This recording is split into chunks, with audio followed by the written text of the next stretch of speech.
welcome back. Rube Goldberg week. I'm excited for this one because I love Rube Goldbergs. I think they're super fun to watch. You guys have probably seen some online. It's taking something very simple and making a whole bunch of outlandish steps to get to that point, like flipping on a light switch. Instead of just walking over there, you got a whole bunch of steps to do it. So we'll talk a little bit about that. This will be a short video. We are going to do a Zoom later today. Remember, that is at 2:30 to 3:15. Hopefully you've watched this video before the Zoom. If not, I'll reference it and I'll say, hey, go watch that in the Zoom. But I want to go over today what the expectations are and just look ahead of what this week is for you. So first is your video and plan progress. So that is due on the 7th. For that, what you're going to do is just basically a check-in with me. So you're going to do a quick little check-in, show me what you're going to do. You're going to have some sketches. You can take a picture of your sketches. You can just show me video and like actually point to things and say, well, this is going to go, and then this, and then this, and then so on. And we'll talk about that. Then on Friday, you're going to do a building progress. So a time lapse of you working on some stuff, or show me some of your failures. This is a video though. If you're having trouble with video, pictures we can make work, but video is what the expectation is for that. And then your final video, and that's going to be like you actually showing the process, walking around, showing me as everything happens. And there's some extra stuff in there that you guys can look at for some extra credit as far as video editing. And then you have your final reflection. That's just kind of telling me what worked, what didn't, what did you learn, what was the experience like for you guys as we kind of just go in and fill that out. So first, going in specifically, what do I expect from this? So I don't want this to be 10 dominoes and it's but it's 10 steps. It's 10 things that happen in order for something else to happen. So for example, I've got a very, very loose basic plan here of some stuff, and I've got some examples here in my hand, some things that worked really well.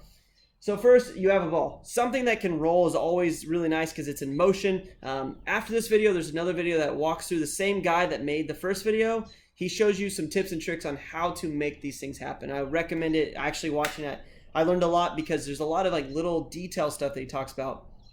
Like, okay, why did this work? And he also talks about how long some of this stuff takes, which is pretty crazy. But balls is going to put something in motion. So it's going to be not only visually kind of cool because you see something rolling, but also it allows you to manipulate something to move quickly. So going down some kind of stairs or ramp, and then it goes into a cup. And then I've got this little teeter-totter here. So rolling down, that'd be step one. That'd be one thing. So the ball rolling is something. So that's one. Then it's going to go into this cup. This cup is number two. The cup cutting the X-Acto knife is all part of step two because nothing really is happening with the cup. It's just catching it. And that doesn't really count as one separate thing. But there's going to be an X-Acto knife on the bottom of the cup. The weight of the ball is going to cut the string. The string is going to be, it's like on the edge of a table, just kind of showing the edge of a table. And it's holding up a bolt. The bolt, when it drops, it has just, the car is sitting on the edge of a Hot Wheels track, hits the track, and it goes on down. So now we're talking 1, 2, 3. And then it's going to come over here and it's going to hit this lever. So I just hot glued a piece of wood and I made a little lever with a nut and bolt, and as it swung, it hit this and it hit the top here and it gets another ball into motion. So that ball in motion is going to come here and then it's going to hit these dominoes, and then from there on I've got 5 more steps to do. I got a couple things here. Tennis balls are nice because of the weight. They're not too light, but they also give enough weight for something to happen. So that's pretty important. Like if you have like a golf ball or a basketball, something that's got a lot of weight, that can actually make something move. I've noticed like the bouncy ball style balls, those are pretty good, but they bounce too much, and then if they hit something, they can kind of ricochet and kind of go out of the way. Obviously looking for something that's going to stay the course. So tennis balls, I found those were pretty good. 2 things that are here kind of fun. This is what Otto has. These are his toys, and this provides just enough air that if you put a ball on it, if you have like a plastic smaller ball, like Otto has a whole bunch of golf balls for his little golf ball set, or a balloon, you can bounce a balloon on it, and then once it cuts, you can have it move something off. So kind of cool to think of how other things can be used. My wife was joking. She's like, well, you could take it apart and you could do something with that. And I was like, yeah, you could take some toys apart, make sure that if you take them apart, you know how to put them back together. That way you don't upset whoever's toy it is. This one was actually my favorite one that I used in mine. So what I did was I had this set up.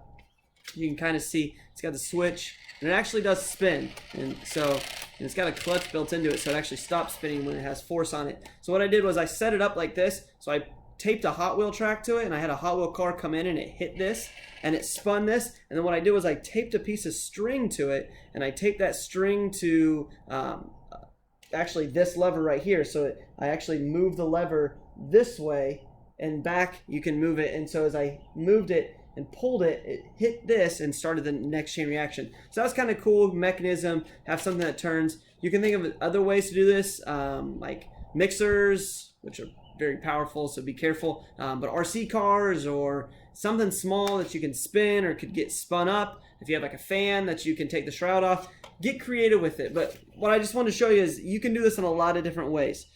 So have some fun with it.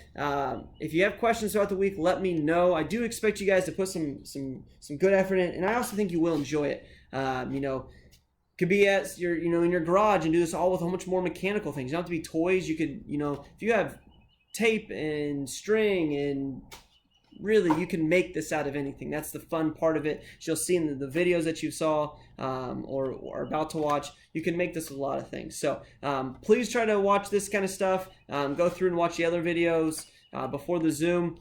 I'll send out a reminder to watch this stuff beforehand. That way the Zoom can be really used to answer questions. Those Zooms, just so you know, they're not going to be 45 minutes. More than likely, we're going to spend 10 to 15 minutes. And if you have any individual questions, stay on. If you don't, you can log off and you can start working on what you need to work on. But I do want to have those once a week on Mondays as kind of a check-in. So that's all I've got for this one. Hopefully things are going well. If you have any videos and kind of stuff you guys kind of saw in this video, I added a little bit of that stuff that you sent to me. It's kind of fun. I am working on something a little bit more grand for the end of the semester, but obviously that'll take me a little bit longer because I'm not the best at this stuff. But I am enjoying it. So hopefully everything's going well. Let me know if it's not. I'm here for you guys. Miss you guys, and I'll see you next time. Here we go.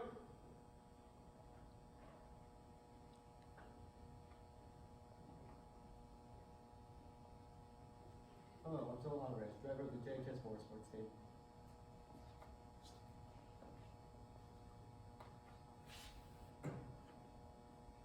I'm Luke.